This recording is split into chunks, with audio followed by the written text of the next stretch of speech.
tainy jesosy papa tainy jesosy Sharon tena efa ilailitsika isanao tsy tafiresadresaka teto androandray de fotoana ny zavatra rehetra mara zany mara zany androandray de tena faly be aho hoe afaka indraytsika manam-potoana afaka ifampiresadresahana momba ny reo fanontaniana izay manitikitika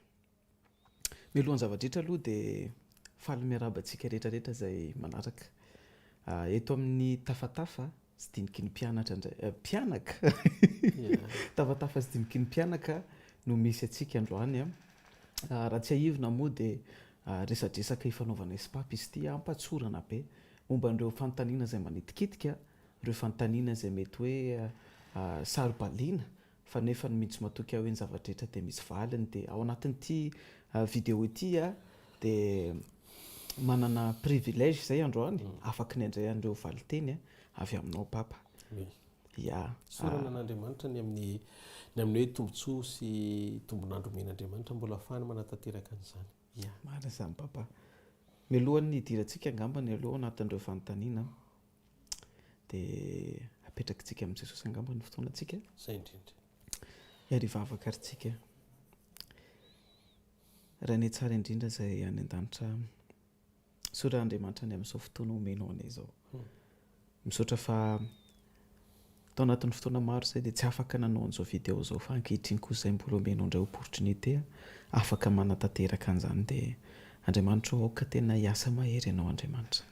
aoka Andriamanitra ny fotoana zay fampiresanay espapy de tena ho tarihan'ny fanahinao hatramin'ny voalohany mandritry ny fotoana ary hatramin'ny farany Jesosy malala de aoka ny fanahinao masina no anjaka amin'izany resadresaka izany de Jesosy vavaka ihany koa zay ho an'ireo zay mety manana fanontaniana mitovy aoka Andriamanitra ho tarihanao izy ireo ho tonga eto amin'izao vidéo zao ary hita an'izao vidéo zao handray ny valiteniny ary ivoaka ho mpandresy Andriamanitra ray ifanaraka amin'ny sitraponao ary ho voninahitry ny anaranao de misaotra Andriamanitra fa tsara sady mpanao tsara ianao tario zay fa vony zay Andriamanitra ray no anaraka iaino anatanteraka Andriamanitra ray ny fitarihanao tsy mahay manao na inona na ino zay tsy mahay mahefa na inona na ino zay fa miankina tanteraka aminao Andriamanitra ray de misaotra Tompo tsara sady mpanao tsara ianao ary mendrika de raina mandrakizay ny anaranao amin'ny anaran'i Jesosy amen amen amen eny papa ny tena marina ny antony ametrahako an'reto fanontaniana reto de mihitsy matoky hoe tsika kristianina de tsy atsotsika hoe spectateur silencieux fa mihitsy matoky hoe ny fanalahidy ny zavatra zay napetrak'Andriamanitra eo amin'ny tany sy ny firenena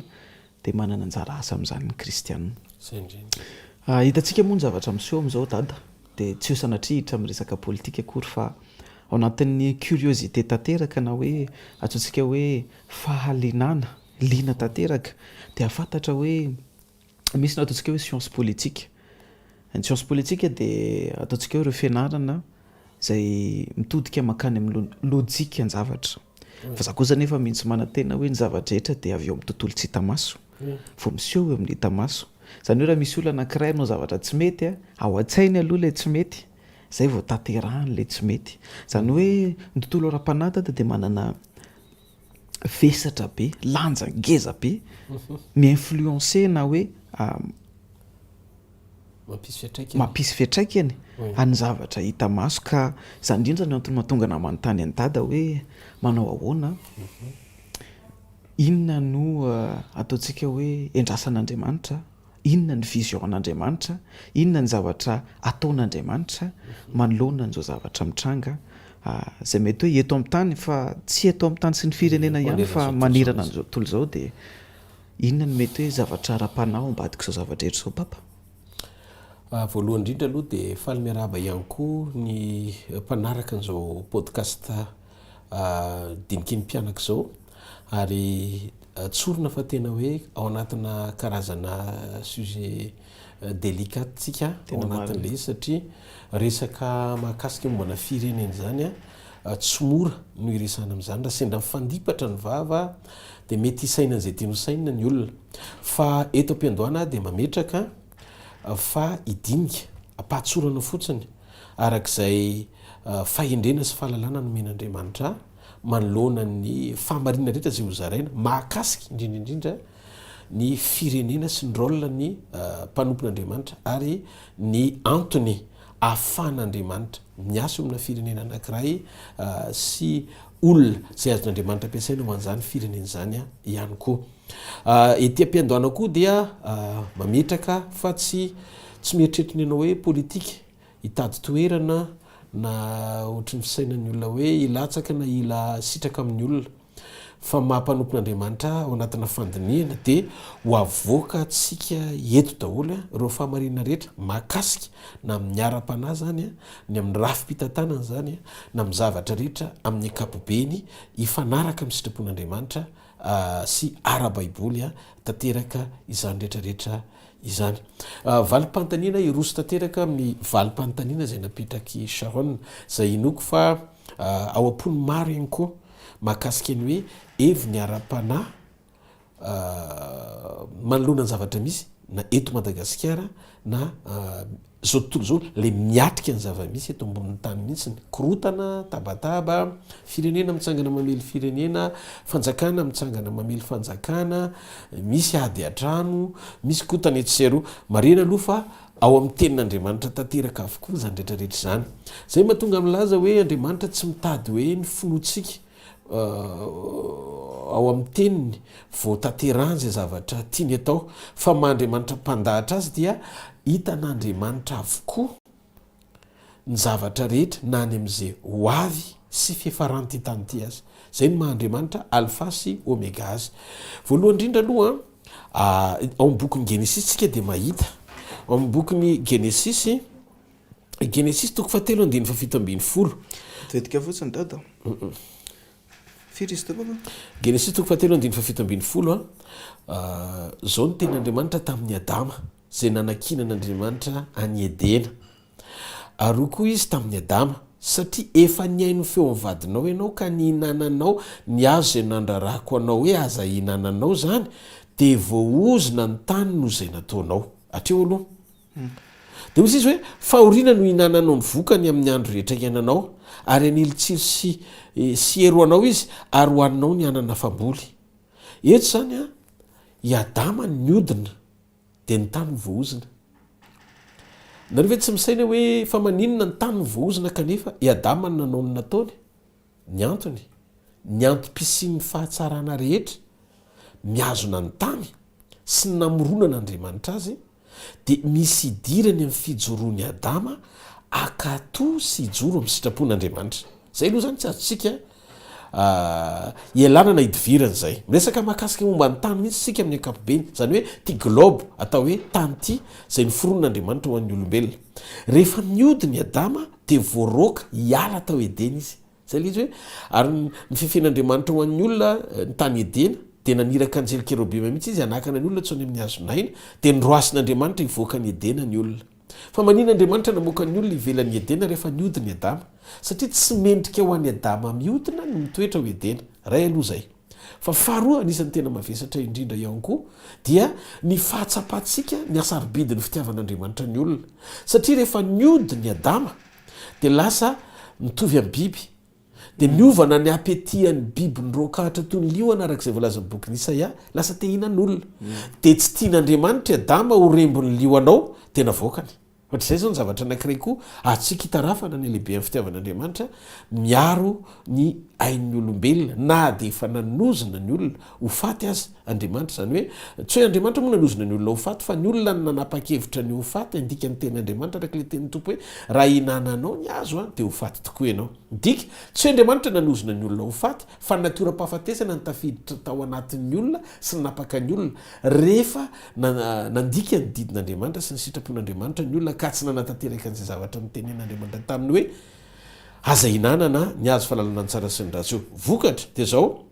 lasa voaroka tsy tao Edena ntsony ny olona ary rehefa voaroka tsy tao Edena ntsony ny olona dia tsapa ihany nefa ny alehiben'le fitiavana na de ao anatin'ny fandroahana azy satria ahitana marika sirika hitarafana ny atao hoe asary-piaro ny fiarovan'andriamanitra ny olona ihany koa no nandroahana azy tao sao lany lioana sy lany tigre tao a iadamaseva fitiavana ihany kely izy misy endriky ny fitiavana satria andriamanitra dia fitiavana ny zava-dritra zay ataon'andriamanitra dia maneho ny fahatsarany fitiavan'ny olombelona eto zany dia tia metraka marika sady dia ny tempendoana hoe mahatonga ny tany voaozina dia satria tsy nijoro to amin'ny sitrapon'andriamanitra ny olona eto zany a poinakirangeza be voalohany ny amerina ny olombelona raha tiatsika ny sitraka ny soa rehetra eto amin'ity tany ity dia militsika miverina ao amin'ny lalan'ny fakatoavantsika an'andriamanitra jereo koa no bokyny genesia toko fahenina andiny fatelo ambiny folo inona ny voasoratra ao amin'ny genesia toko fahenina andiny fatelo ambiny folo dia ahitantsika ny tantarany noa sy ny safidrano misisy ny ten'andriamanitra dia hoy andriamanitra tamin'ny ny farany nofo rehetra efa mbe eto anatrehako satria efa enindoza ny tany noho ny amin'ny olona zany hoe ny tany lasa enindoza noho ny amin'ny olona ka indro efa andringana azy mba amin'ny tany azy zany hoe le endrim-pandringanana mitrangy eto ambonin'ny tany dia teraka vokatry ny faratsy ny olona sy ny fiodinan'ny olona amin'andriamanitra raha jerentsika eo ny toko fafito ny andininy fahenina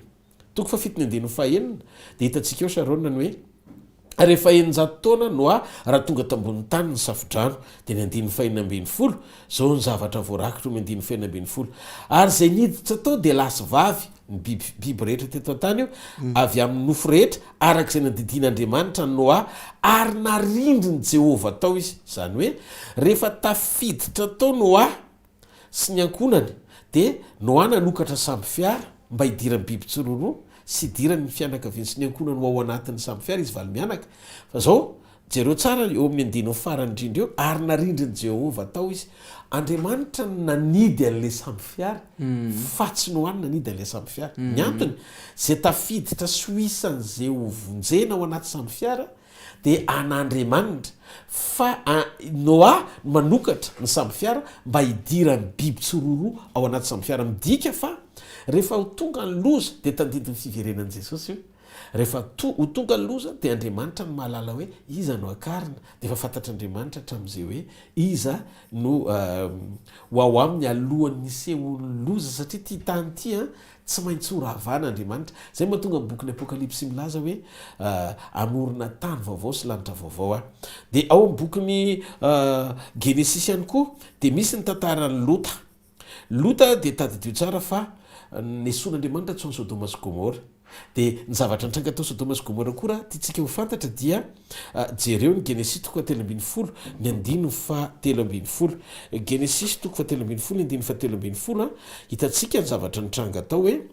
ary nymponina tao sodoma dia tena ratsy fanahy sady mpanoty indrindra tamin'i jehovah zany hoe rehefa ratsy ny olona dia mitranga ho azy ny projet mpandringanana ny tany ary tsy ny tany ihany no ringan'andriamanitra fa ny olona koa zay manao ratsy dia miararingana amin'le tany izay nyforonon'andriamanitra ndiny faharoapolo amin'ny genesis toko valo ambiny folo ary ho jehovah ny fitaraina ny sodoma sy gomora dia lehibe tokoa ary ny fahotany dia mahavesatra indrindra dia ozy izy hidina ka izana efa nahatanteraka izany tokoa izy araka ny fitarainany tany jereo fa le tany no mitaraina no mifaratsy ny olona dia tafakatra eo anatrehan'andriamanitra ny fitarainan'le tany voozina dia ozy izy andriamanitra hoe zay efa tonga ty amiko na tsy ary ratsy izany dia ho fantatro dia ozy izy ny tenin'andriamanitra ao amin'ny genesis toko sivy ambiny folo eo akaiky eo ihany ny andininy faefatra amin'ny roapolo amaranako azy dia hiditra ny fanontaniana manaraka amin'izay tsika zao ny voasoratra amin'ny anaran'i jesosy eo amin'ny andininy fa efatra amin'ny roapolo ny genesis toko fa sivy ambiny folo amin'ny anaran'i jesosy ary jehovah nandatsaka tamin'ny sodoma sy gomora solo farasy hafa avy tamin'i jehovah tany an-danitra rava sodoma sy gomora ny rahen'andriamanitra tsy ao anatin'ny karta ny fiasgomora mandraka androany satria niodina ny olombelona ny zavatra tia nambara zany dia tsotra le izy andriamanitra amin'izao an'ny faran'izao tsy ny tany aniratra sy edena feno fafinaretana iainan'olona ny mahamaika azy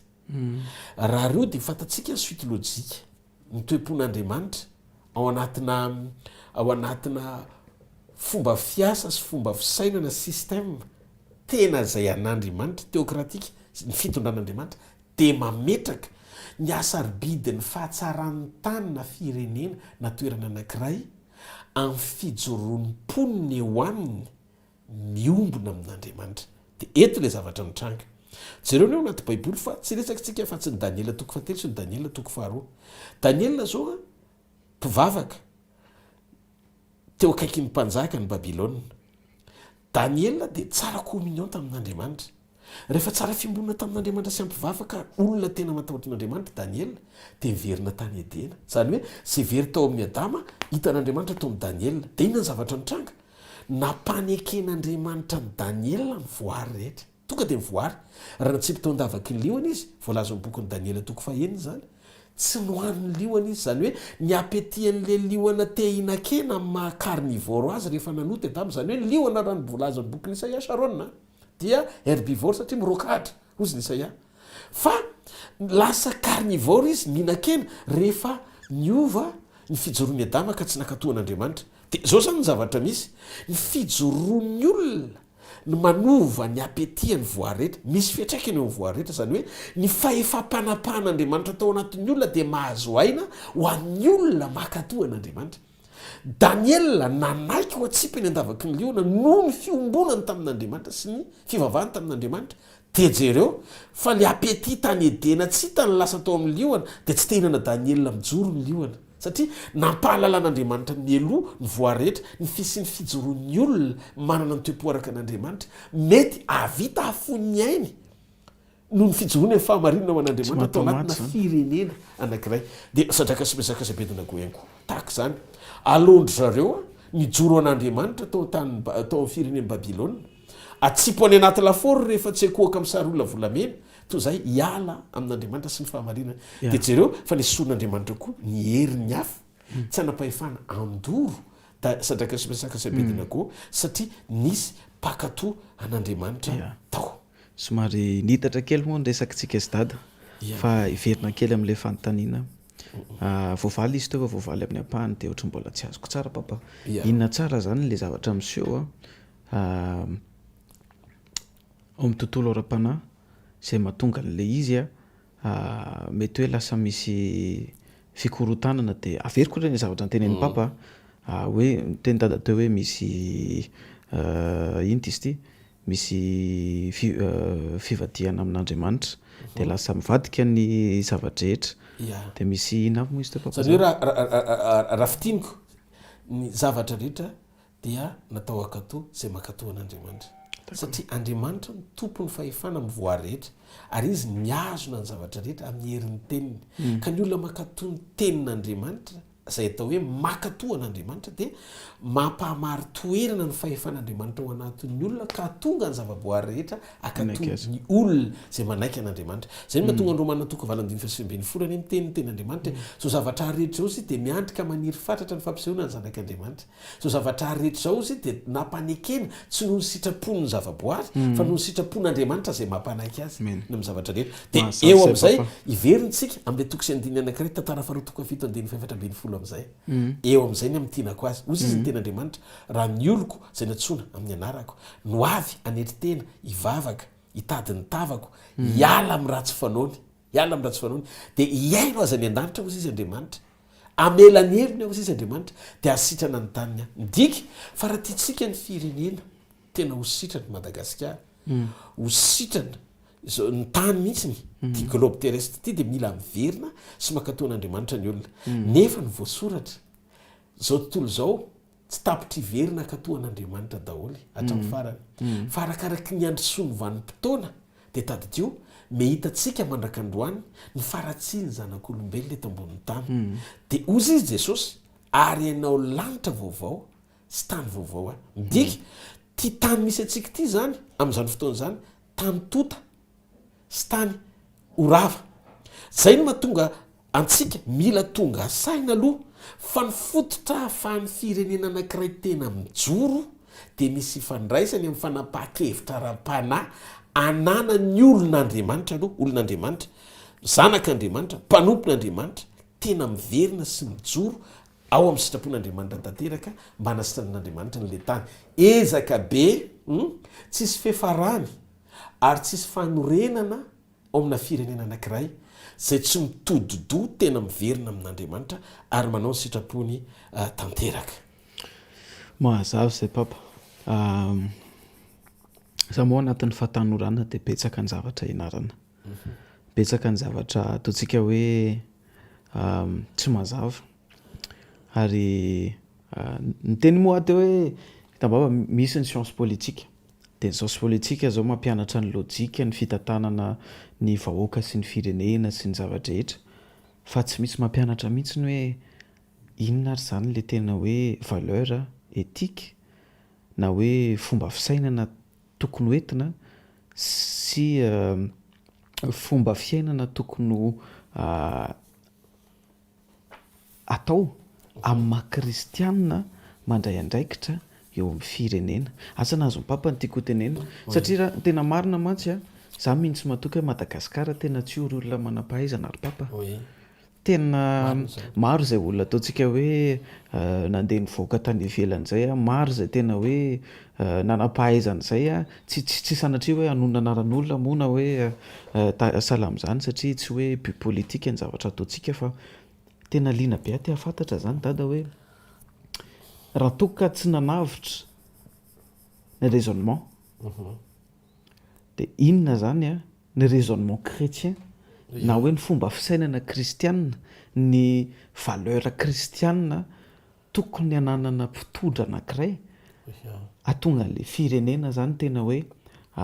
tsy hiala eo amin'le raha le image ndraisan'ny dada teo dia le hoe tsy nivadika ny zavatra rehetra dia inona zany concrètement reo zavatra reo papa liana be tena iresaka aloha zava-panahy moa ny resahako teo fa hiditrytsika amin'ny resaka concret kokoa zany amina resaka hoe lojika tsy hoe rationnel le izy fa tsy tsika kristianina tsy hoe mandeha mikady sy misaina maha-olombelona fa ny fiatraikan'le resaka profetika mihitsiny ara-paminaniana ao anaty baiboly irosoana bebe kokoa amin'ilay atao hoe famarinana sy toetsaina tokony ananan'ny kristianina miatrika ny fiainam-pireneny miatrika ny fiainam-pireneny sy ny zava-misy atreny ao anatin'ny firenena mihitsy amin'ny akapobeny. Voalohany aloha ny tombontsoa afaka ataovana an'Andriamanitra nomeko ara-panalo ny amboantsika azy. Ny tombontsoa afaka ataovana an'Andriamanitra Sharon dia ozy izy ny ten'Andriamanitra raha manaiky sy makatoa ianareo dia ihinana ny vokatsoa amin'ny tany. Ary rehefa Andriamanitra no mamoaka ny vokatsoa amin'ny tany ohatra ny hoe ty Madagasikara ty dia nisy fanorenana teny za aloha mino ny mpaminan'Andriamanitra ary anisan'ny mpaminany malagasy tena hoe nanany lanjany sy ny toerany amin'ny faminaniana ho an'ity fireneny ity ary ny sokajiana ho isan'ny mpaminany vavin'Andriamanitra teto Madagasikara tena ndresaka momba ny firenena dia ny lava volavana Germaine. Ny lava volavana Germaine dia niteny an'izao teny izao na iza hoy Jesosy ary fantatry ny zanaky ny lava rehetra zany ny ary nanompo taminy hoe na iza hoy Jesosy zay rehetra tsy tiany ty Madagasikara tika mampahoro ny malagasy dia horoasiny Jesosy hiala anaovy sesy tanin'ny tenany eto Madagasikara zany tany olona zany profesia zany zavatra lazaiko zany zany hoe teny mavana mpanompon'Andriamanitra zay azo antoka hoe nampisy fiatraikany teto amin'ny firenena mihitsy ny faminaniana zany atao hoe mamany ny lava volavana Germaine zany. Inona ny zavatra côté spirituel takian'Andriamanitra ho anampitondra anankiray zay tena hoe vonona marina no fitaovana sy ho fantsy no mpelantanan'Andriamanitra manaiky io mpitondra io ho fitaovana ampiasain'i Jesosy ho an'ny malagasy fa tsy ho an'ny tenany. Olona anankiray tsy voavidim-bola tsy hoe horakorana fotsiny hoe tsy voavidim-bola fa manana valeur morale tena hoe olona tena vonona ametraka ny Kristy ho ambony sy mihoatra lavitra no mamoana. Zay hoe Petera zao tsy mba nysaina kesy zany izy fa Petera tena hoe lany ny etra dia ozy izy Jesosy tamin'ny Petera mandany ianao manjono dia nasain Jesosy nanjono izy dia nisokatra ny vavany trondro rehefa nanjono izy dia zay trondro voalohany Jesosy sokafa fa misy sekely eo dia trereto atsasaka ny sekely nandoava-ketraka fa sekely ray no nomeny Jesosy zany hoe x2 tamin'izay zavatra nilaina hoe faina no nomen'Andriamanitra tamin'ny alalan'ny fakatoavan'ny Petera andeha amin'izay zavatra asain'Andriamanitra ataony. Ny important eto tsy hoe ny alehibean'ny vola tany ambavany trondro nomena ny Petera andoava-ketra fa ny fahafahan'ny Petera nisitraka n'le vokatra tao ambadiky ny fanekeny zay nasain'Andriamanitra nataony eto zany ny zavatra obéissance totale obéissance totale mila makatoa an'andriamanitra tanteraka ny mpitondra mila matahotra an'andriamanitra ny mpitondra mila manaiky hanao ny sitrapon'andriamanitra ny mpitondra de jereo ny zavatra nisy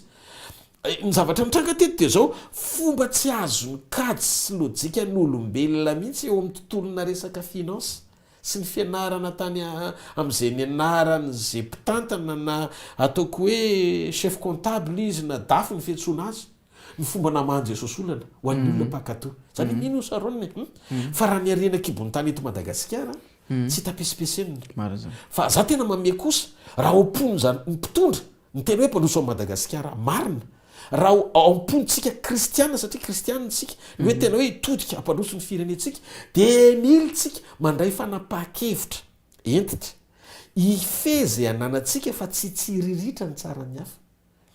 zany hoe tena mitsotra ny mahatonga ny tanora malagasy te ho any andafy te hipetraka ivelan'ny Madagasikara ne de ny tsy fahafahandreo tanora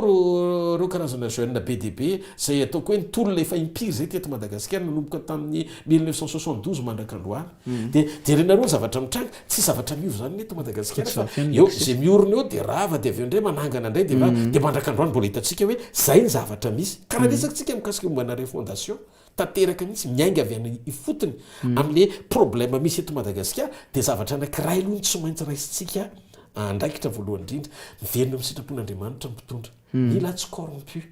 tsy olona voavidy volana misy mpanambola ao ambadiky ny fitondrana zay amin'ny lalana amin'ny fahamarinana ho amin'ny anganongano ho amin'ny tombontsoa manokana nareo ve tsy mieritreritra hoe misy hevitra tsy matotra loatra ao ambadiky ny zavatra mitranga eto Madagasikara ohatra mandeha ao any ambanivohitra tsy mety vita mandritry ny 20 taona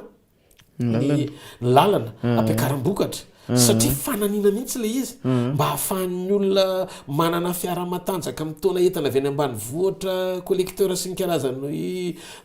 manamafiorona ny filany manokana ho an'ny tenany fa tsy ampandrosoana ny sociétény manokana fa raha vao tsara ny lalana be de be ny concurrent zavatra ohatroatra zany de ireny lalana tsy mandeha reny koa mampandeha mpiasin'ny vahiny mpivarotra eto amintsika ny reny midiky zany tsy hoe mamelo ny vahiny akoa na miresaka mombana commerce tsika fa le fotom-pisainana mihitsy ny ao anatin'le izy andraisana initiative hoe na misy aza ataoko hoe karazan-javatra ny ambadika hitondra anapina ny fahamarinana ho amin'ny mamonana kolikoly na zavatra salasana am'zany zay loto mila diovina ao anatin'le fanorenana vaovao de manomboka hatrany amin'ny numéro 1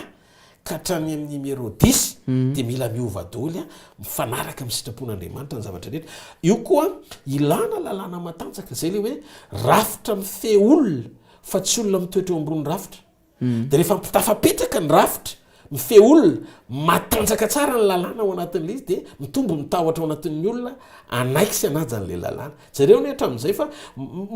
mora ho an'ny olona kokoa ny manaiky rehefa voatery eo ambadiky ny rafitra izy fa libra kokoa izy aloha zay tiany raha ohatra ka tsisy rafitra matanjaka mife azy zany zavatra rehetrarehetra zany zavatra tokony hosaina daholy voalohany indrindra aloha tsy miara-miasa zany ny rafitra sy ny fiovany saina satria olona ny miova mba ahafahan'le olona mampitoetra sy miaino anatin'le rafitra satria ny fiainantsika mihitsy ny ao anatsika mihitsy ny tiany Jesosy iova akato azy aloha de ty fireneny ty ozy izy koa mamanelo lava tam'zany ty fireneny ty ozy izy dia mbola be de be ny arena kibony tany eto Madagasikara ary io arena kibony tany eto Madagasikara io de lazainy Jesosy no niteny taminy hoe io arena kibony tany eto Madagasikara io de tsy avoakan' Jesosy tsy avoakan' Jesosy ohatran'le trondro e tsy avoakan'le sekely raha tsy makatoa tetera ho an'ny olona makatoa ny amoahan'Andriamanitra azy ny dikan'izay lany andro tsy aritra ny arena zay omen'Andriamanitra ny firenetsika mihitsiny nizanizy itsetsitra eo dikan'izay aza mialina olona hafa firenena eto amintsika na ifampialina amintsika samy malagasy fa fotom-pisainantsika mila miova amin'ny sitrapon'Andriamanitra de atsangano zay tokony ho atsangana ajoro zay tokony ho ajoro miroso am'izay tokony hirosona mandeha amin'ny fanapaha-kevitra entitra miverina amin'ny sitrapon'Andriamanitra matoky tsara ny zavatra sain'Andriamanitra atao de ivoaka am'izay ny fihevitra andriamanitra teto zao ny fihevitra tsy fihevitra roa ary lalinareo tsy mba lalako isaia tonga 5:25 tsy takatry ny saim-petera mihitsy hoe aiza ny andoavana ny lehetra fa ozy jesosy hoe mandana manjony tsy hevitra vitan-kajy mbola tsy nisy banky tanaty rahany koa zany tena tsisy banky any anaty rano tena mitsotra aminareo fa raha ohatra zao ka nandohan'le izy tany amin'ny gouvernement romain ry zareo satria tonga mpitaketra de aizany alalana hoe taratasym-bola hoe taiza ny traçabilité nafana nanao an'izy satria lalan'andriamanitra tsy lalan'olombelona mihitsy de zay zavatra zay afaka ho ataon'andriamanitra zay eo amina firenena anankiray tena manaiky ampiakohaka momba azy manontolo tahaka ny apôstôly petera anaiky zay taridalina sy baikon' jesosy io koa ny Isaia 3:7 tadiditsika ngamba ny teny ao e aloha sy tsika tenin'andriamanitra foana fa sao de miresaka anjambantsika ao anatin'le izy Isaia 3:7 eny atramin'izany andro zany izao no izy andriamanitra ary tsy misy maharombaka amin'ny tanako miasaka izy amono asakana tsisy arombaka amin'ny tanan'andriamanitra rehefa tanan'andriamanitra ny firenena verina makatohan'andriamanitra ny olon'andriamanitra tsy le hoe ekônomia fotsiny novain'andriamanitra fa le tany mihitsy ny ahavokatra hitanareo angamba tamin'le hoe transformation le tany amina toerana anankiray tsy tadidiko izay fa mety fantatry ny rehetra nalaza be mihitsiny fa ohatry ny abe any fe ny alehibe any karoty avy ao anaty tany satria mibebaka le firenena rehefa ny firenena no mibebaka rehefa ngasy no mibebaka ny olon'andriamanitra no tena mijoro fa am'izao ny mampalahelo sarony be deabe na pasteur na mpanompon'andriamanitra am'izao mitazona ndraikitra ambony eo amina firenena fa tsy miaina ny sitrapon'andriamanitra any am-piangonana ihany izy ny tena mpivavaka fa rehefa ny brao izy mandray tsolotra sy kolikoly satria mampiombona ny mamona amin'ny kristy de tsy tena justa tsara eo ampanataterana ny andraikitra satria miaina ao anaty fanahina hoentin'ny nofo midina tsy tena mijoro tsara ho an'andriamanitra zany rehetrarehetra zany zany a aretina tian'andriamanitra hotsaboana daholo raha resaka fanasitranana ty Madagasikara ty tany no horesantsika zany novokatra afaka omen'andriamanitra atsika ao anaty communion rehefa makatotsika dia ataon'andriamanitra misy surprise tsara omeny na amin'ny fahavokarany tanitsika zany na amin'ny asa zay tokony ataontsika zany zay le hoe fakatoavana fotsiny le tao kananga Galilée tadidinareo hoe mahatsiaro an'izy tamiko de ozy izy Maria tamin'ny mpanompo hoe ataovy zay sainy ataonareo zany hoe rehefa manao zay sain'andriamanitra ataony olona na ny rano aza eny ampelantanan'ny mpanompo makato de tonga saina ho azy mivadika divay eny an-dalana mandra-pandraraka azy eny amin'ny latabatry ny mpinana zany afaka isitraka ny mpinana mifahatsarany mpitondra manaiky any nompo akatohan'i Jesosy anatanteraka ny sitrapony eto amin'ny tany sy ny firenetsika tena feno be le valiten'ny papa teo ary hitako hoe misy zavatra betsabetsaka kokoa afaka loarina ao anatin'izany zavatra tenen'ny papa zany de ndondratsika ry jeriny ataontsika hoe iraisany ny fandraisan'ny lojika sy ny sitrapon'andriamanitra ary se zay indrindraindrindra voasoratra ao anatin'ny soratra masina manantena tsy mihitsy matoky dada hoe azotsika atao ihany koa ny mamena viana hoe ohatrany ahoanjany ho avy ataontsika hoe vaovao ho avy mahafinaritra ho avy hafa kely ho avy matsiro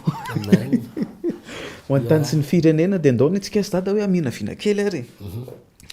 raha tonga amina fotoana anankiray hoe kristianina zany le mitondra eo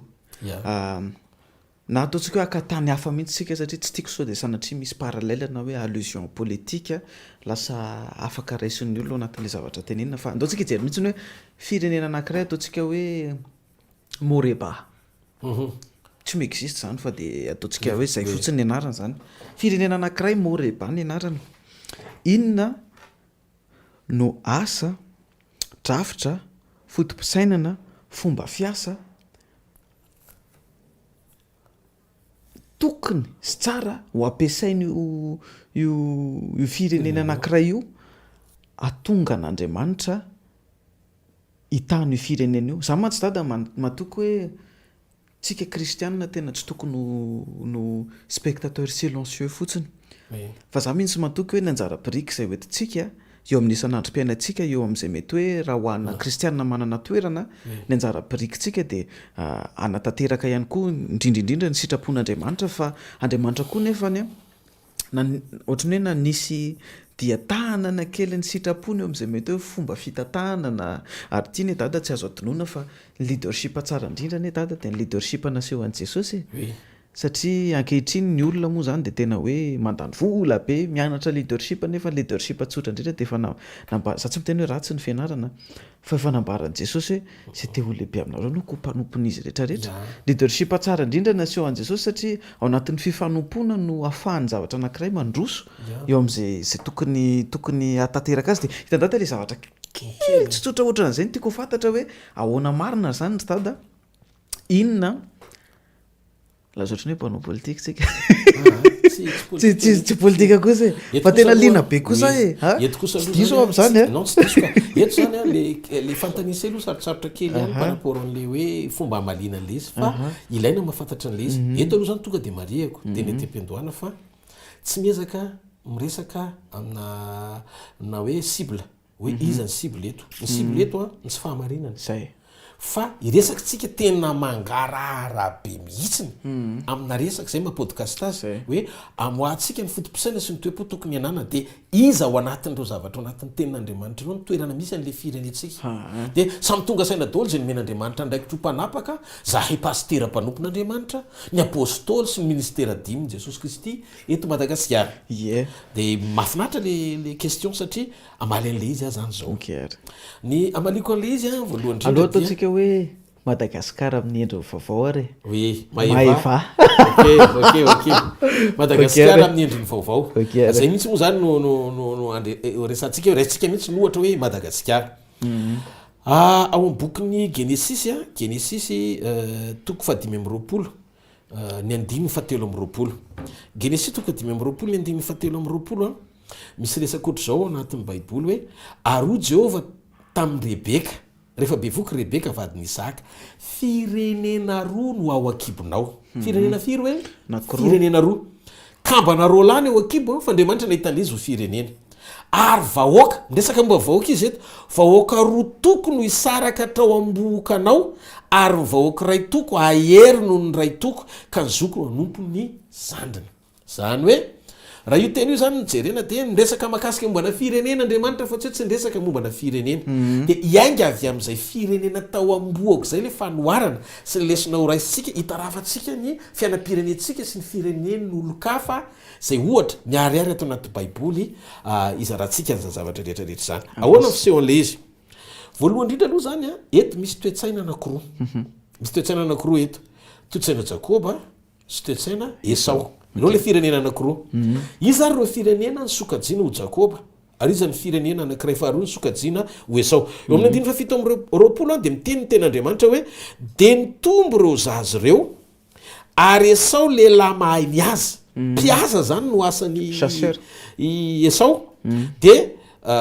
mpianefitra izy fa Jakoba kosa lehilahy tsara fanahy sady mpitoetra anday ary radinitsika ny tantaram-piainan'i Jakoba dia mpiandrondra izy tany amin'ny labana zany hoe mpiandrondra izy zany mpiompy izy ao dia andaony hoe oeritseretintsika tsara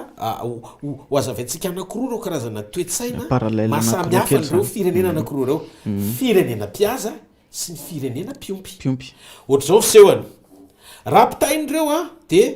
ny mpiaza zay biby azo dia vonoiny dia hohanina makany am-piazana izy dia miasa dia mitifitra izy dia zay azony dia vonoiny dia hoenty mody ao an-trano ny mpiandrondro indray ohatran'ny Jakoba zay biby eo ny karakarainy dia ampitomboiny dia ampiterahany dia ompiany akana vokatra akany volo akany ronono akany misaina miketrika izy zany amin'izay zavatra azony ho ampitombony midika zany fa mamelona izy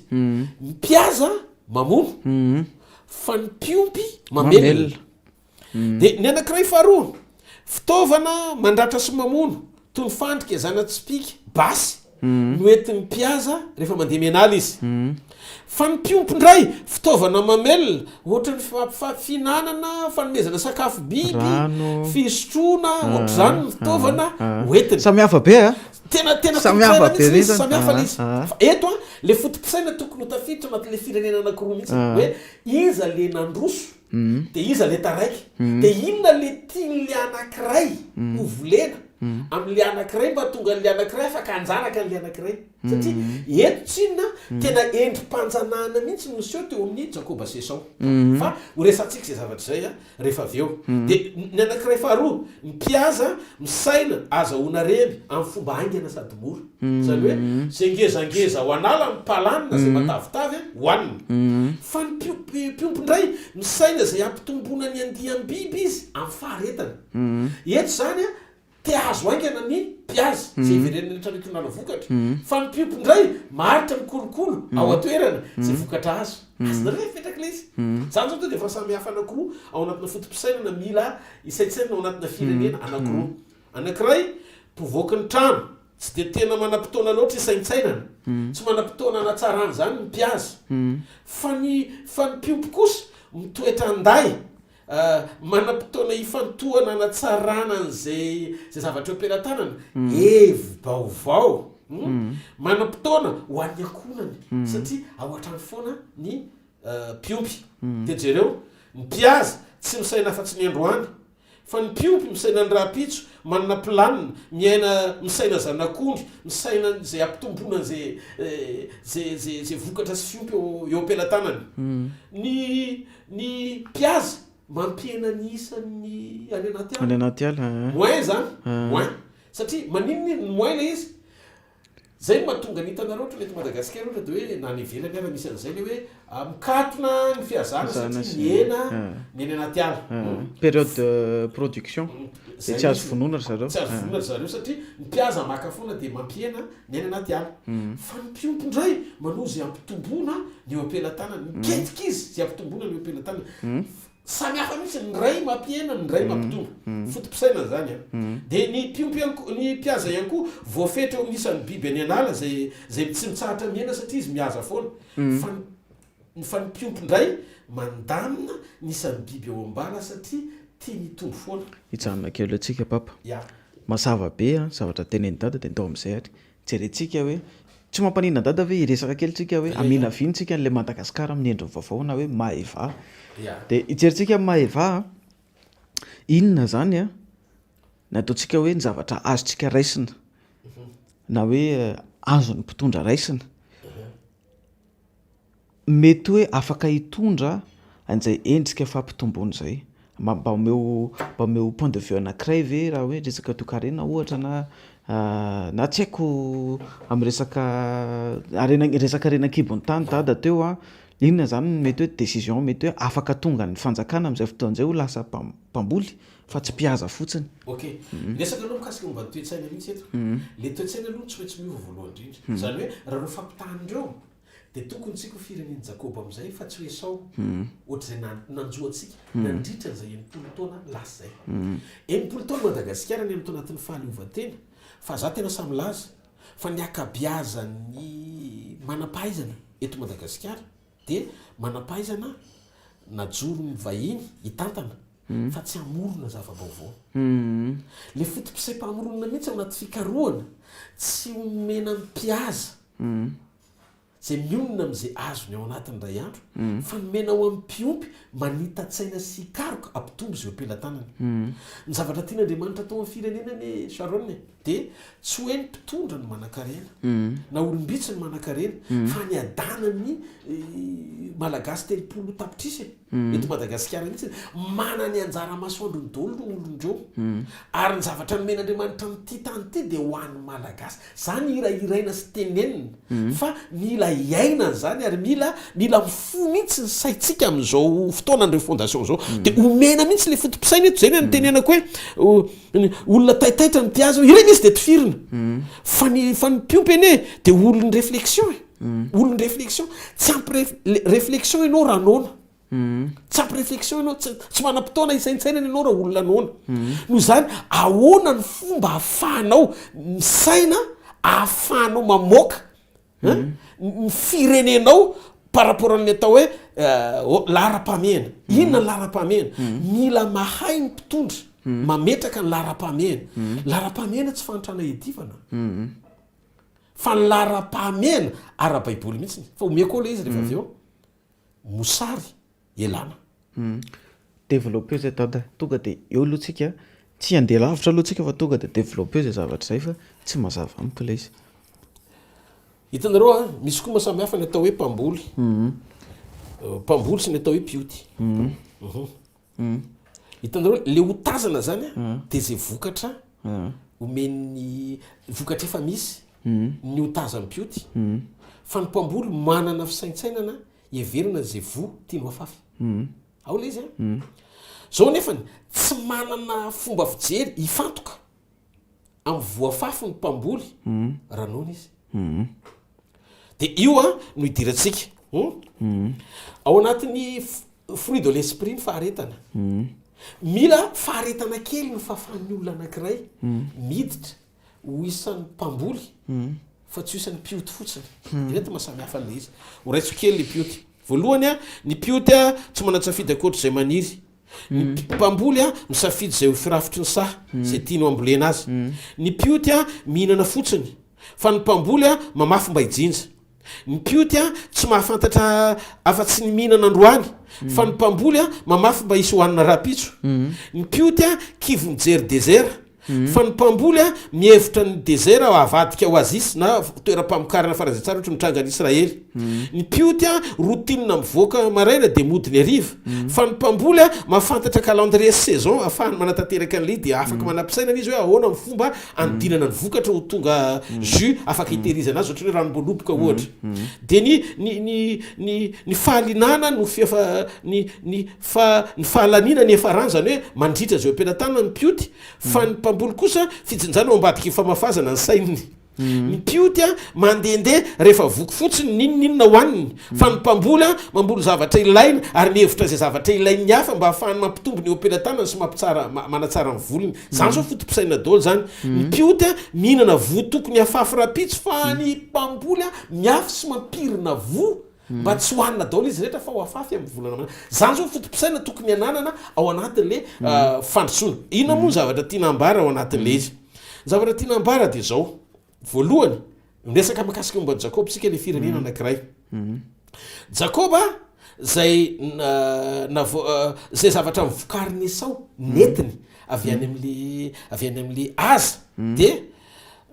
nampiny Jakoba rehefa tonga zao mba fantatrareo hoe fa mety azany Jakoba azany Esau tany any natao sakafo no nalain'ny Jakoba le azany Esau de nompiny de miteraka de lasa nisy tao. De Esau amin'io variana miaza Jakoba mikolokolo zay azany Esau ihany mba ho ampitombony. Eo amin'izay le saina zany tokony ananana rehefa mifantoka ianao ny ao an-trano zany hoe ny firenenao zay rehetrarehetra ao an-trano zany de tsy variana ianao mijery ny tsara ny hafa fa mifantoka am'izay anananao ho atsaraina. Tsy mitovy zay zavatra zay. De zao izy Genesis 25-29 zao voasoratra ao ary nandroaniny Jakoba rehefa sendra avy tany antsaha Esau ka reraka de ozy izy ny 9:30 hoe de ozy Esau tamin'ny Jakoba mba omeo hanina mba omeo anome zao hoaniko ozy izy ny mena zany hoe voanemby io de io mena io fa reraka zany natonga ny anarana hoe Edoma zany hoe zao nona izy avy any am-piazana de niteny zao meo sakafo fa nona de ozy Jakoba taniny meo anahy fizokinao aloha de omeko anao le sakafo miparako. De zao problèmany Esau nanana ny fizokiny izy essentiel zay ny tena sarobidy fa nona izy de izy ny problème antsika zany raha manao négociation ohatra tsika eto Madagasikara tsy manam-potoana isainana ny olona nona zay zany le fahivoaloana amaly an'izy am'izay tsy manam-potoana isainana ny olona nona ao anatina négociation fa raha nona ianao manao négociation de arinao ny essentiel. Ao aloha zany zay zavatra zay zany hoe le zavatra mitranga zany de zao raha voanona ianao manao fandraharana na fanikena de vidiny sasany vidimora satria le valiny anohananao mampangeta eto ohatra tsika rehefa mandeha metsena ihany raha metsena nona ianao de lasa manao dépense be fa raha voky tsara ianao mandeha metsena de zao zay zavatra ilainao ihany no vidinao satria ny sain'ny olona nona mirobaroba tena angombetsaka de zay no mahatonga ny hoe ny olona tia manango karena de mahantra na manana zavatra be deabe azy satria ny toetsainy mihitsy nohatra ny olona nona andeha tsena tiano angonona daholo ny grande surface ray manontolo ao anaty anoanana zavatra tsy voatery ilaina aza de eritreretina hoe ilaina mety anangombe izy nefa ne voafetra ihany noany de lasa misy gaspiazo azy de eto zany ny zavatra mitranga de zao nony esao de tao anatin'ny anoanana esao no nividiny jakoba mora tamin'ny voanemba na aza ole fizikina zay ne mahatonga an'andriamanitra ny teny jakoba tiako fa esao alako satria jakoba nahafantatra ny lanjany atao hoe fizikina ambony no ny anoanana de eo tsika iresaka le firenena am'izay resakatsika am'le firenena mba fantatrareo efa ohatr' zao zany le système misy asainy jakoba mamboly voatabia esao de rehefa aveo alainy jakoba le voatabia de aodiny any amin'ny orinasany avadika any ao anaty boaty tsara tare de avaritra ny amin'ny esao amin'ny vidiny lafo de tsika zany varina ao anatina tontolo paterena miaina ao anaty anoanana mba hafahany zay mihevitra ny tenany hoe manampaizana sy manam-pahalalana mitaka atsika hividy amora ny vokatritsika sy amerina amin'le izy amin'ny industrie amin'ny vidiny lafo de eo am'izay le tiako tenenana fa inona ny antony nahatonga ny jakoba afaka niketrika sy ny saina satria manana vonina izy hoentiny miainga ao an-trano de voky izy matoa afaka manome voanemba anesao aola izy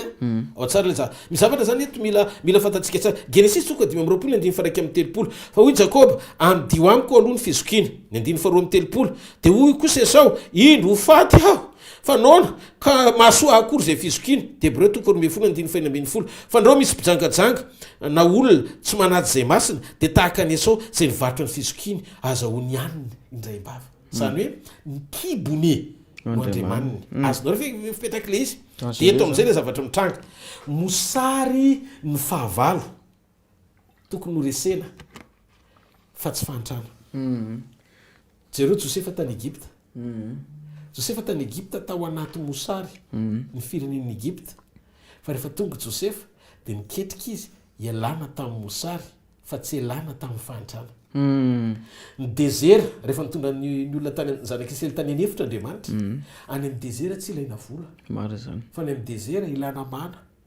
raha désert tsisy mpivarotra any zany sesikodoro ny volanao fa tsy ilaina ohatran'ny tsisy dikany raha ny amin'ny désert fa ao anaty désert ohatran'ny firenetsika tsy ady amin'ny fantrana hitadiavam-bola ny mamaika fa ady amin'ny mosary mila mamokatra firenena malagasy mila mamokatra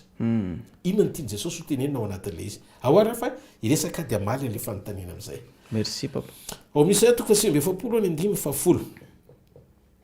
tsy onona na angetaety izy andriamanitra no mitenenao ary tsy amely azy ny any andro migangainana ny masoandro fa zay mamindra fo aminy no hitarika azy ary any amin'ny loharano boboky ny hitondrany azy mosary ny fahavalo esena amin'ny fahendrena tahaka izay nampiasain'i Josefa tany Egypta ny everina fa mila atao be deabe manao an'izay tiany tena mila atao miady amin'ny fantrana raha vao miady amin'ny fantrana ianao de vola ny ao anatin'ny sainao voalohany maro zany de raha vao vola ny ao anatin'ny sainao voalohany de jereo tsara resanao manam-paizina eto Madagasikara fa mitady investisseur daholo zareo satria te hiady amin'ny fantrana izy nécessaire ao anaty baiboly tsy fantrano ny divana fa mosary manakarentsika azo engana eto Madagasikara fa mila mametraka planina sy drafitra tsara fotsiny ny mpitondra mamelatra ho an'ny malagasy zay te amboly sy amokatra amin'ny velaran-tany tena omena malalaka ahafahany zay manana projet rehetra afaka anao an'izany mikitsy-po de andao ho jerentsika inona no ilaina miasain'i Jesosy atao mila miady amin'ny anoanana donc hoe famokarana no omena lanja fa tsy vola edivana amin'ny fahantrana lasa piditrosa any Madagasikara zany ny everina fa ilaina miady amin'ny tsy fitoviana tsy fitoviany farim-piainana ny économiste mametraka hoe miady amin'ny tsy fitoviany farim-piainana fa tsy zany ny zavatra important tsy zany ny zava-dehibe takin'Andriamanitra miady amin'ireo manao spéculation manafim-bokatra zany ny zavatra tokony atao amin'ny fiadiana faharoa satria raha resaka vokatra tsika mety misy le vokatra ndray fa betsaka manafina le izy amin'ny fitiavatena zany de ny everintsika fa ilaina atao de miady amin'ny gaspillage na dépense sy vola fa zao ny tena ilaina ady amina gaspillage na fandaniam-poana na sakafo tokony mahavoky olo-kafa zany zany zavatra zany tokony hojerentsika ahoana mahatonga milaza an'le izy voalohany mila madiotsika inona le diovina ao anatin'le izy raha mokatritsika de misy condition ara-baiboly afa mivokatritsika tena ioroborobo fa tsy mila tetikadina zezika alana amin'ny fo tafasaraka amin'andriamanitra miavana amin'andriamanitra aloha zany zay le fototra spirituel azontsika hatrany amin'ny voalohany ara-panahy de ejareo tsara ny ezekely toko faina amin'ny telopolo andiny fasivy amin'ny roapolo ka hatrany andiny fa telopolo ary hovonjeko afaka mifalitonareo rehetra ianareo izy izy ary atsoko sy ataoko vokatra ny vary midio aloha le firenena vo mamokatra le tany ao a de eto zany le point anakiraingezabe ary tsy anaterako mosary itsony ianareo ary ataoko vokatra koa ny voankazo sy ny vokatry ny sa mba tsy ho voalatsa ny jentilisa mosary intsony ianareo jereo fa Andriamanitra no miteny hoe mosary ny edina fa tsy fantana andao re jerentsika kely ahoana le hoe fanadiovana an'le izy io ny campagne voalohany tsy maintsy atao spirituellement le fanadiovana ny saina manadio ny saina sy ny fietreretana hoe lasa système iainan'ny malagasy ny atao hoe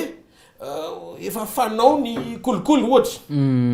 de ny kolikoly a de fotom-pisaina no mitondra azy fotom-pisaina ao anatin'ny fitiavateny ao anatin'ny tianangombetsaka aretina nely izy areti-tsaina le izy ny tena marina satria betsaka ne manangombetsaka fa rehefa maty izy maneny mba voana mifafate satria be de be victime maty tsy mba namela mamy ohatry ny tantely fa nanaikitro loatra mifanenitra ny akabiazana de jereo tsara zavatra io le fadiovany saina fadiovany ara-panandry indrindrindra fiomborana amin'Andriamanitra fadiovany amin'ny falitony ny asa eto Madagasikara lasa maloto ny asa satria ny fisainan'ny asa sy motivation ny olona rehefa andeha asa de amin'ny fomba hoana ny azahoako mihoatra de lasa zany fotom-pisainana ao anatina kolokolo sy falitony zany no miteraka mosary eto amin'ny firenetsika le tsy fantranany tonga fa mosary aloha mosary satria rehefa mosary ny olona tsy manam-potoany saina na hamokatra zany satria rehefa nao nankiby de mivezivezy ny saina olatsika eto Madagasikara mihitsy novakiny eto faharoa ny solution omena ao anatin'le de communion ina zavatra ilaina ao anatin'le fiombonana Jona tonga 10:10 faharoa Jesosy nyteny azao teny zao ny sampany rehetra eo amiko zay tsy mamoa de soroko fa ny sampany rehetra zay mamoa kosa de amboarina mba hamoa bebe kokoa inona izy Andriamanitra mihitsy manadio ao anaty communion rehefa manomboka miombona amin'Andriamanitra tsara tsika ka manana Jesosy fahamarinana ao anatintsika de tsy mahazaka falitonany ao anatintsika fa mijotsika ao amin'ny sitrapon'Andriamanitra de tadidio tsara le système mangeza be hatramin'izay ny tena marina mandetika amin'ny firina hatramin'izay de mividy fahefana ao amin'ny olona ny mpanambola vidy fahefana ao amin'ny olona ny mpanambola de lasa tsy manana tsy afaka mandray ndraikitra amina décision matanjaka ny mpitondra fanjakana amin'izay tany atao hoe mahandry voalohany io problème io tsy hoe problème na tsy hoe problème na olona le izy fa problème ao anatina fahefana mitondra ny olona le izy de eo ny tokony hiditra le rafitra fahana mifeha le fahefana eo ampelantanan'ny olona ray aloha zay faharoa ao anatin'le fiombonan'le olona amin'Andriamanitra mihitsy misy problème zay le communion eto satria raha matahotra an'Andriamanitra le olona tsara firaisana amin'Andriamanitra le olona de tsy azo mamona ekoakaniny zay le mahatonga Jesosy ny teny etsainareo manompotompo roa fa ny ray ho tianareo de ny ray ho alanareo ary mahavariana Sharon betsaka milaza fa mino an'i Kristy fa miekoaka mamona doa satria rehefa tonga ny malety any an-damosiny de miova ny décision satria tsy afaka miteny fa na miasa daholo englobe ataontsika hoe arina ray ao daholy na ny système na commerce eto Madagasikara sy ny fivarotana na ny relation internationale par rapport amina resaka hoe vidy varotra sy exportation sy importation ao anatin' zany rehetrarehetra zany ny amin'ny resaka économie koa ny ahafahan'le mpanambola vahiny ohatra zay mity eto Madagasikara na gasy manambola eto Madagasikara fa vahiny ohatra de lasa manao an'izay fomba anamorana ny fahafahany misitsaka ny intérêt personnel ao anatina varotra amin'ny alalan'ny fividianana fahefana zay le mahatonga antsika miteny eto hoe resabe natolona raha zay resabe nataontsika za hoe ny fandrosoana eto Madagasikara ratsy zay olona manaiky mihitsiny ianga ao anatin'le anovan'le firenena mihitsiny no mijoro ao amin'ny sitrapon'Andriamanitra sy manaiky iombona amin'i Jesosy tsika anie tsy mitady marina fotsiny hoe ahoana ny fomba hitadiavantsika ny marina ny marina efa omena dia io izy zaray koa zany no tenin'andriamanitra ato anatin'ny baiboly jesosy kristy ny lazana fahamarinana ary fiainana noho zany tsika tsy mitady marina fa efa nomen'andriamanitra ny fahamarinana zay natao ho tafitsika jesosy kristy ny leadership any tsara indrindra saronina ary zany mbola mahatonga atsika mijoro mandrakandroany mampatsiary mandrakariva ozy izy ny tenin'andriamanitra eto diovo ny aloha vo mahavokatra ny tany diovo ny aloha vo mahavokatra ny tany raha tsy manaiky ho diovo ny olony dia tsisy tany ahavokatra zany eto raha mbola iaina ao anaty kolokolo ny firenena iaina ao anatin'ny toetsaina tsy miova fa ao anatin'le falitona ny firenena tsy ampy communion amin'andriamanitra ny firenena dia sarisary sinofo zany atao hoe fahavokaran'zany eto Madagasikara fa teny hoe miasa ao anaty fahadiovana ina le fahadiovana fahatelo indray le fahadiovana fahatelo le fahadiovana voalohany saina fa miaina anaty fahadiovana ndray fahadiovana hita maso mihitsiny mila manantsika toe-posy toe-tsaina ozy izy ny ten'andriamanitra ao boky numéri toko fa raiky amin'ny telopolo tena mandro mihitsy ary sasao ny fitafianareo amin'ny andro fahafito dia adio ianareo ary rehefa afaka zany dia mahazo miditra ao mitoby ianareo zany hoe andriamanitra tsy tia olona maloto toeram-piasana mila madio ny mpiasa mila madio ny akanjo sy ny fiasa mila madio fitaovam-piasana mila madio isaky ny ministera na am'izay toeram-piasana rehetra misy eto Madagasikara point anankiray faharoa mila mamokatra tsika Zakaria toko fahavalon'ny faharoambin'ny folo fa izy vokatry ny fiadanana ny voaloboka amo ary ny tany avokatra ary ny lanitra ampilatsaka ny andony ary ny sisa ty fireneny ty dia ampandovaiko zany rehetra zany ozy izy Andriamanitra ny dikan'izay tonga ho azy am'izay le toe-poti mamokatra rehefa mety ny communion anao rehefa mitoetra anaty fahadiovana ianao ara-pifandraisana amin'Andriamanitra dia ny fahatelo mila mamokatra anaty mazava eto am'izay koa zavatra anankiray Andriamanitra Sharon ao am'Genesis toko voalohany voalohany tsy nanomboka namorona mihitsy izy raha tsy nisy mazava aloha noho zany mila miala aloha zany sy miasotra ny aizina eto amin'ny firenena inona système no aizina ny olona mety be dia be no manana initiative tsara ao anatiny ary zany zavatra zaraiko zany hoe fantatry ny olona rehetrarehetra ihany fantatry no manam-pahaizana rehetrarehetra ireo zany raha ohatra ka hoe ampandroso firenena izy dia misy aizina mila miala ao dia io le lazaiko teo toe-tsaina aizina maizin-tsaina toe-po maizina corrompu ny fetreretana maizina fa niendrikendrika sy manana saina malota ao anaty ho amin'ny hafa zany rehetrarehetra zany sakana ho amin'ny finoana tsy ahafahantsika manao dingany anova zavatra zany dia eto le izy satria système ray amanontolo mihitsy ny novainy dia ndikan'izay any le fototra mihitsy noresahana eto le raha araka n'Andriamanitra zany no resaina dia zao hoe tsy miasa ao anaty aizin'Andriamanitra fa ozy izy Andriamanitra hoe misy mazava aloha dia ino no mazava izy vao nahatsarain'Andriamanitra ny tontolo tsisy fanatsarana afaka miainga aloha eto raha ohatra ka tsy miala ny aizina io le aizina mpo aizina mifanao aizina fisaintsainana vao zaraiko teo zay zany aloha amin'ny Genesis toko voalohany fahatelo ny tenin'izany Andriamanitra sy ny andininy fahaenina dia zao faefatra ao anatin'le hoe ady amin'ny mosary ihany dia ny gaspillage zavatra mila miditra anatina recyclage zany recyclage Jesosy any teny amin'izao toko andininy faharoambin'ny folo vao nanomorona mofo dimy sezan-drano-droa na vokiolona tsy midimy arivo dia izy hoe angony ny ambony dia tsika ny firenetsika zany mila miditra amina tontolo fanangonana hoe tsy zavatra very na placelastika tonga eto amintsika tokony avadika zavatra zay tokony anaovana tsy zavatra very zany zany hoe miezaka tsika Jesosy mitondra an'io izy nameny io ato hoe mila manao an'izany tsika transformation ana produit azo tehirizina zavatra ilainy zany ny fampiasantsika ny silo fitehirizana mbokatra mba amadiana an'le izy vokatra azo tehirizina fa tsy ho veromaina zany daholo reo manao zavatra boaty sy ny karazany nivelan'ireo dia ny ady amin'ny spéculation ina moa zany gaspillage na zavatra tokony hoe mbola ilaina nefa aripotsiny zany rehetrarehetra zany zany hita ao anatin'io daholo na amin'ny resaka agroalimentaire zany na amin'ny resaka amin'ny ankapobeny industriel ihany koa dia miseho zany zavatra zany zavatra anankiray valiny fahatelo tam'le teo zay tena hoe miditsika amin'ny resaka arenak'ibony tany am'izay dia ina moa le fanontaniana teo fa tsy tatsaroko raha veriko lazaina le izy dia mety hoe afaka hoetsika afaka apetrako amin'ny fomba hafa le izy fa exactement mitodika makany amin'izay nambarako teo ihany fa mety hoe averiko lazaina le izy amin'ny fomba mazava kokoa angambany zay zany ny ataontsika mety hoe fomba fisainana zay ny lojika an'le izy de ahoana indray a zay le resaka mosary zay le resaka kibo vokisana zay ary ahoana indray ny exactement ny resaka économie indray satria na tiana na tsy tiana rehefa ifandray amin'ny international na ifandray amin'ny ataontsika hoe ny raha ato amintsika zany afaka na samy ato anatiny ato satria taloha takalo no nataon'ny malagasy fa ankehitriny efa azo lazaina hoe tafiditra anatin'le système monétaire ihany tsika na izany naty zany ary de anampiakarana an'le arikarena inona mety hoe solution ara-baiboly sy de point de vue ataontsika hoe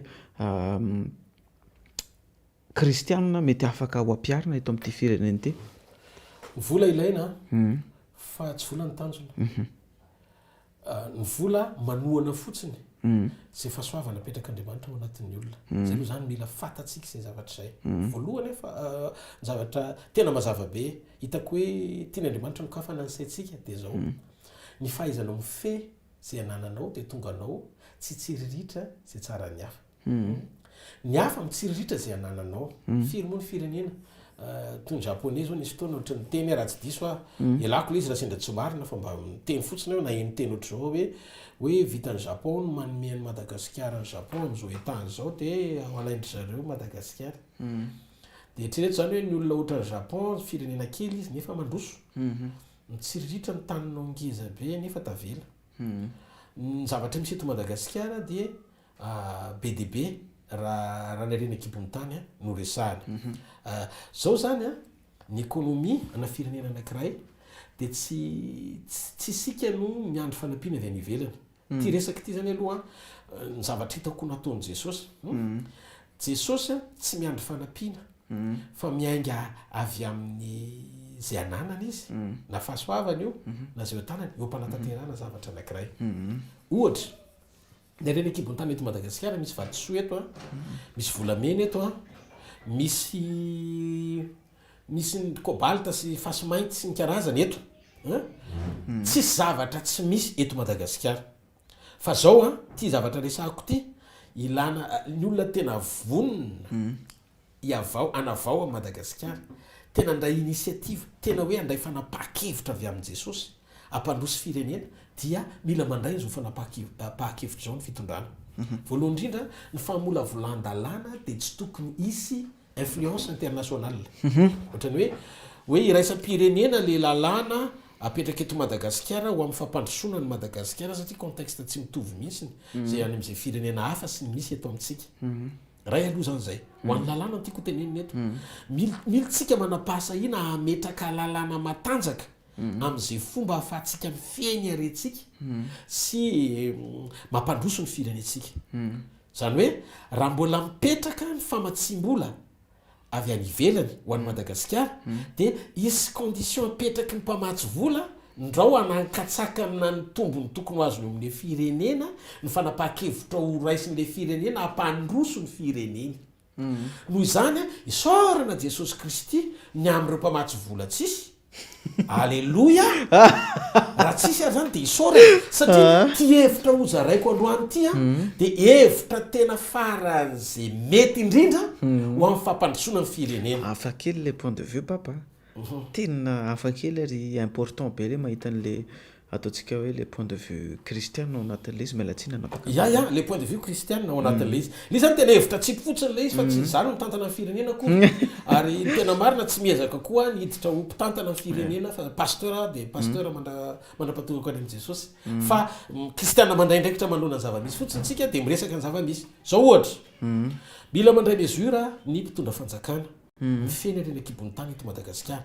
angina daholo ny mpanondrana tsokosoko rehetra hovaina ny lalàna minina mba hampidirina kely ty lalàna anankiray ty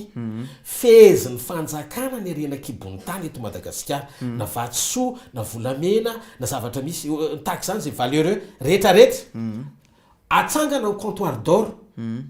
mba hahafahany volamena rehetra misy eto Madagasikara istoky ao amin'ny banque centrale ohatra de zao ny zavatra mitranga atao ny fanjakana anatin'le izy efitra faran'izay tsotra le izy vidiny fanjakana ny volamena eto Madagasikara ny fanjakana no mividy azy zany hoe ny olona mpanondrana teo aloha zany afaka mitrandraka ihany izy fa mitrandraka amidy amin'ny fanjakana amidy amin'ny fanjakana feran'ny fanjakana ny prix amin'ny volamena amina barème anankiray hoe zao euro ny vidin'ny volamena andraisan'ny fanjakana azy eto Madagasikara atsangana ny lalàna ataony lalàna volavolaina ny lalàna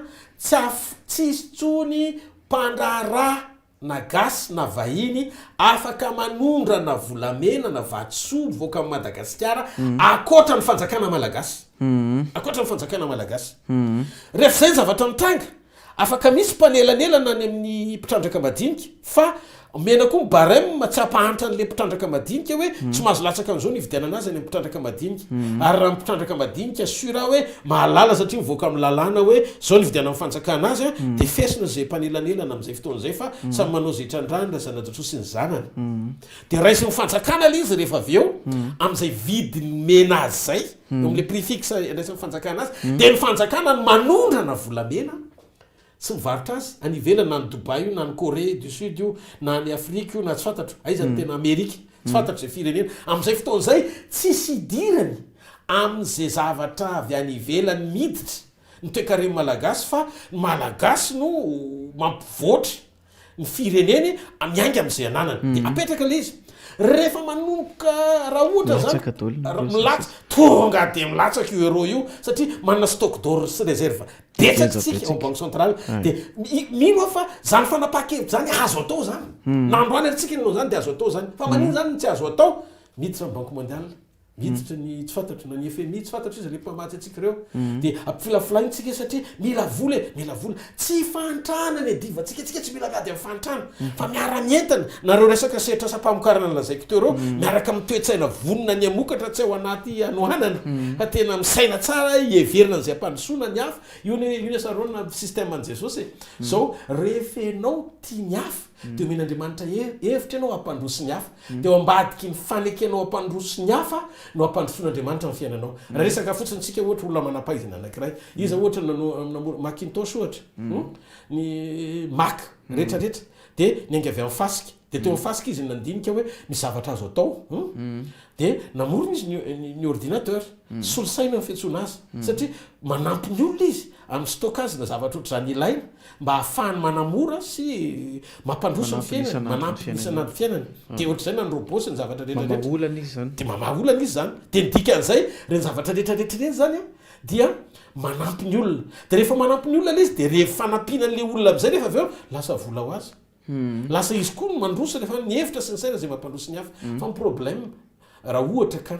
ny sainao voalohany ny eritreritry ianao hoe hiasa aman'olona dia tsy afaka natsaina ianao amorona asa aman'olona fa rehefa oatsainao mamorona zay le zay zavatra ilaiko mamorona men'Andriamanitra hevitra sy fahendrena eto Madagasikara ane ohatra fotsiny azo tohanany reny hevitra reny fa hovidiny vahiny reny dia lasa miampita-dranomasiny reny ny développena gasy Anne Diego sambava université Anne Diego nahita hoe fa maninona no arafesina ny vy rehefa tsofin-drivo-dranomasina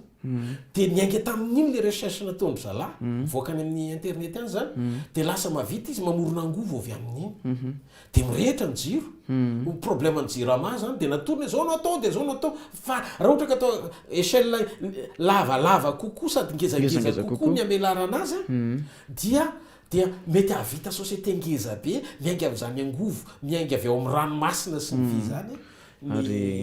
ny malagasy zavatra ohatr' zany misy olona zany be deabe to manana hevitra tokony toana amin'ny fanjakany reny manangana école mba ivoarana zany bebe kokoa amin'izay velatra maneran-tany ny fahaizan'ny malagasy mamelatra mafinaritra be ny mahita an'izany hoe courant de Diego ohatra ny lasa maran'le izy na ohatra zany le izy manampy mijirama io mihitsy ny azo toanana ary azon'ny fanjakana jirena akaiky reo olon'ireo satria tena malagasy zato isan-jato ary tsisy fampitana amin'ny any ivelany mihitsy fa tonga dia miainga amin'izay misy eto toerana ary tena tsy lavitra ihany maheva tata Madagasikara vaovao nataon'Andriamanitra tombona sy tanteraka zany ho voninahitra Andriamanitra farany fa tsy kely indrindra nresakitsika teo momba ny mpitondra nresakitsika teo momba ny hevitra zay mety hoe afaka ampandrosoana nyity fireneny ity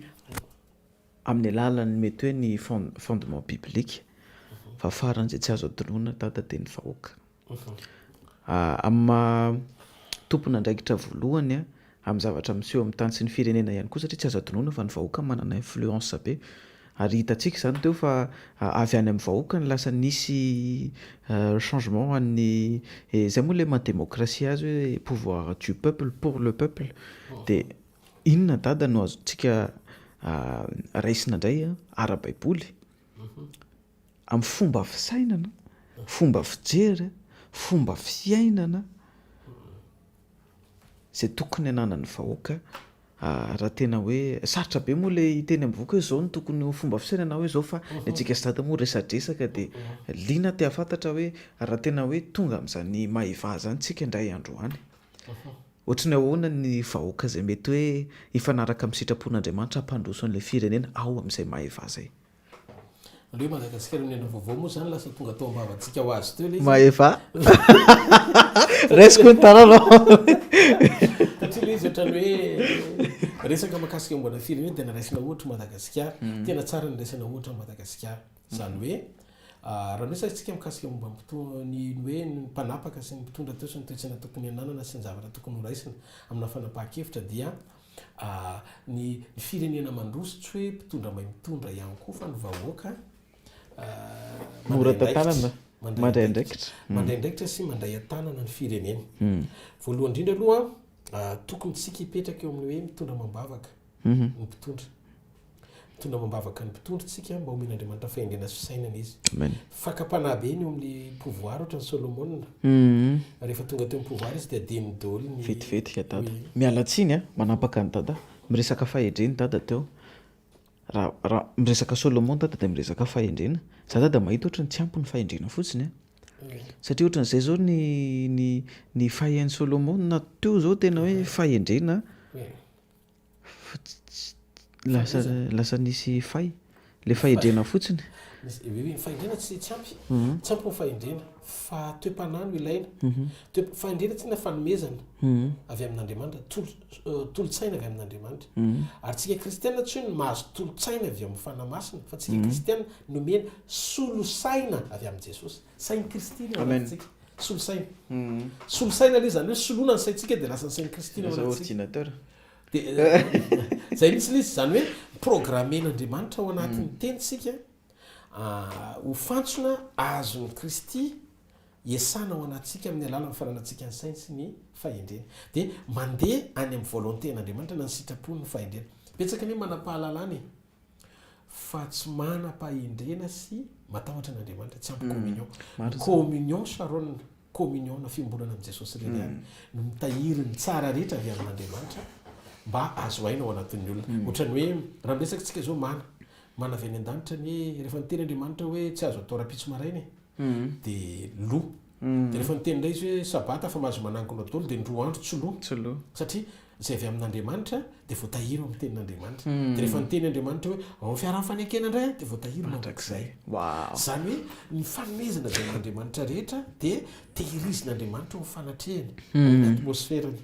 donc tsika zany ao anatin'io tontolo dia mila olona miaino amin'ny atmosferan'Andriamanitra mba fa tsika misitraka sy avoatahiry izay fanomezana rehetra avy aminy ho atsika zay no mahatsara n'le hoe fiombona ny firenena amin'Andriamanitra tokony izy fotoam-bavaka daholo ny ministera rehetra fampatsiahivana sy rappel ho amin'ny fahafahan'ny mpiasa rehetra miaino anaty fatahorana n'Andriamanitra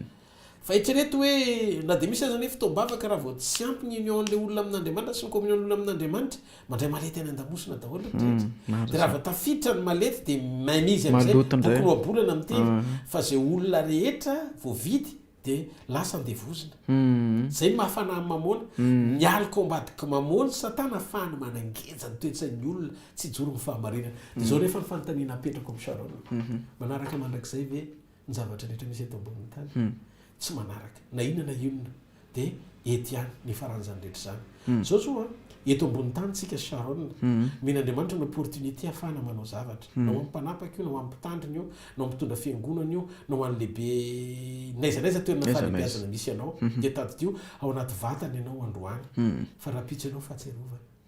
fahatserovana ianao rapitso satria zay fandalovanao teto nirakitra ho an'ny taranaka apetraka ao amin'ny faramadimy ny fantaniana mipetraka dia zao raha samy andala eto ambonin'ny tany ihany vetivety ho aiza ianao inona no apetraka ao ary inona no atserovana anao zay le izy satria opportunité mifanapahana opportunité miaina opportunité manana fahafahana anaovana zavatra tombontsoa zany rehetrarehetra zany ary raha tombontsoa sahala am'izany no omen'andriamanitra atsika de ina anao azotsika atao ho an'ny taranaka faramandiana zay le izy zay zany le izy hoe tsy hoe tanindrazana fotsiny fa tanjanaka ihany koa tanjanaka le izy raha mbola hito moa ny resakintsika azy data de tena ho lavareny be eto angambany fa mbola maromaro ihany ny fanontaniana mety mbola manitikitika anao atsaiko ao papa fa zao aloha totsika anatina partie anankiray manaraka indray mitsy matoka hoe ampy angambany zay afatra zay ary mamerina ny sainy maro hitodika hijery akaiky ny tenin'Andriamanitra satria ny mahafinaritra ao anatin'ny zavatra rehetra ny fampiresantsika sy dada de tenin'Andriamanitra de tena hoe tsy boky fotsiny ihany tsy filozofia tsy siansa fotsiny tsy sanatria hoe boky historika fotsiny fa tena mampianatra ihany koa izy ny fomba fiainana andavanandro ny fomba fiainana eo amin'ny tany sy ny firenena zay nyvaliany dada teo ankehitriny de mahafinaritra be le izy papa fa aloha indray ny manaraka ataontsika amin'ny manaraka de ao anatin'izany ry zareo no ankasitrahana anareo zay nanaraka teto androany ny teny zay ny fampizarana teto moa de atsipo any manam-pahedrena ary mihitsy matoka hoe ho raisiny manam-panahy ihany koa teny zay mety afaka anangana teny zay mety afaka anova ary ny teny zay nzaraina teto de tsy ho an'ny mpitondra ihany tsy ho an'ny hoentina ihany fa ho atsika rehetrarehetra mihitsy zay mety hoe tsy hoe zay mety fa mihitsy matoka hoe malagasy no mijery atsika ho atsika malagasy zay manana ny etaeta mba te hampandroso an'ity firenentsika ity zangamba dada tena resy lahatra hoe tsy lavitra io maheva io raha tena hoe ho ampiaritsika ao anatin'ny fahamarinana ny fanatanterahany sitrapon'Andriamanitra mety tomboka amintsika sarotra be mantsy ny tenen'ny olo zao no tokony atao fa hijorontsika miainga avy am'zay ho anisa mbatan'olona le izy ary zao nitoetsaina farany tiako alohan'ny amaranina le izy ao anaty vavaka tiako anana malagasy rehetra aza mitoky amin'ny zavatra fa matoky an'Andriamanitra amen aza mitoky fa manan-karembe Madagasikara fa mitoky amin'Andriamanitra tompony arena amen ny sorosa faran'izay tsara indrindra mihoatra no ty tamaso ity de le Andriamanitra tompony zavatra rehetra mafantatra ny zava-miafina rehetra eo ambanin'ny tany raha tsika eritreritra hoe manana pétrole Madagasikara tokony ho tafavoaka Madagasikara de arary ny sainao sy ny fonao mieritreritra hoe tokony firenena premier hoe larana voalohany eto ambonin'ny tany Madagasikara amin'ny zavatra tamaso fa amin'Andriamanitra tsy edeny eto Madagasikara no mamaky azy tsy de zanak'Andriamanitra tena miombona aminy zany communion amin'Andriamanitra aloha ny ambony indrindra fiverenana amin'Andriamanitra mba ahafahany manasitrana ny tanysika raha iresaka etsika Sharon mbola misy volet be dehibe azo resahana na ny resaka hoe jono aza misy resaka makasika momba ny hoe ranomasina Madagasikara zao ny ataontsika dada andao to amin'ny manaraka ary tena tonga de ataontsika amin'ny manaraka satria za tena resy lahatra be hoe za tena curieux be am'le izy resy lahatra be hoe na ho anazy manontany amin'ny papa mino hoe tena anova fomba fisainana anova fomba fijery anova fomba fiainana ary niritsika de maheva anova firenena zany mihitsy ho voninahitra Andriamanitra zany zany ny fiatraikany zany eo fiainan'ny olona ny zava-dehibe satria nilazaiko teo tsy manana eritreritra ny tondra fanjakana fa resaka sy dinika mpianaka le izy de tonga tao ambavatsika koa le hoe Madagasikara amin'ny endriny vaovao hoe maheva satria fantatro fa ho maivana ny firenetsika rehefa Kristy no mitondra azy eo an-tanany hozy Jesosy tsisy arobaka amin'ny tanako ary raha miasa iza moa no sakana am'zany vavaka sika Andriamanitra ary ny tsara indrindra misaotranao zay ny amin'ny fotoana androany misaotra ny amin'ny dinika ny mpianaka androany zay namoboazana sy namoanandrolo hevitra rehetra ara-baiboly mahakasika momban'ny fandrosoan'ny firenena na ara-panahy zany na eo amin'ny hoe firenena roa niangana atao Kibon-Rebeka zay manondro firenena matanjaka sy ireo firenena iverina hoe osa tahaka ny Esau fa ny zavatra masarotiny ianao andriamanitra dia nifanomezany jakoba lanja ny asarobidiny teny sy nitsodrany mpizokiana zay voarainy omeotra lavitra no materiel sy ty zao tontolo zao ty zay katsany jentilisa fatratra ndreky zay andriamanitra mampiakohaka ny ao anatin'ny fonay mampanaiky ny firenenay eo atongotra ao manjaka jesosy mpanjakako de aoka ny tenao sy ny fahamarinana avy aminao anapaka tanteraka ampandroso ny firenenay omeo fahendrena mpitondra omeo fahendrena ny tompona ndraikitra rehetra omeo fahendrena zay mena fahefana iaina ny fahatahorana anao mba adio zay iaisitra ny fahalotona iaisitra ny aizony eo firenena mba hahafahanao mampisy zay tokony hisy am'izay ao anaty fahazavana satria menay lalany ianao tamin'ny fanekena iampo anjaka ny fanamasiny sy otareny iaina ny fahazavanao sy ny fitiavanao de aoka tompo nytendrehetra zay voalaza teto androany raha misy latsaka ianao ny ameno azy raha misy mihoatra ianao nanaisotra azy raha misy mena voninahitra dia ny anaranao rery mandra mankasitraka sy misotranao zay satria manao rery ny fankasitrana sy ny voninahitra amin'ny zavatra rehetra tompo zay fanaohatra amin'ny tany indrindra kehitriny ary manak'izay amen dia mametraka ny veloma finaritra ho an'ny rehetra ny tenako zay nandray ny valiny mitondra ny valiteny tamin'izay fanontaniana rehetra ny solonantsika tsiray avy zay tokantrano ary koa mametraka ny fanaovam-beloma ihany koa sy fankasitrana ho an'ny Sharon sy ny teknisianina rehetra nanatosa ny vidy azy tamiaraka Monsieur Fortuna sy ny ekipa ary Sharon ihany koa zay nametraka ny fanontaniana de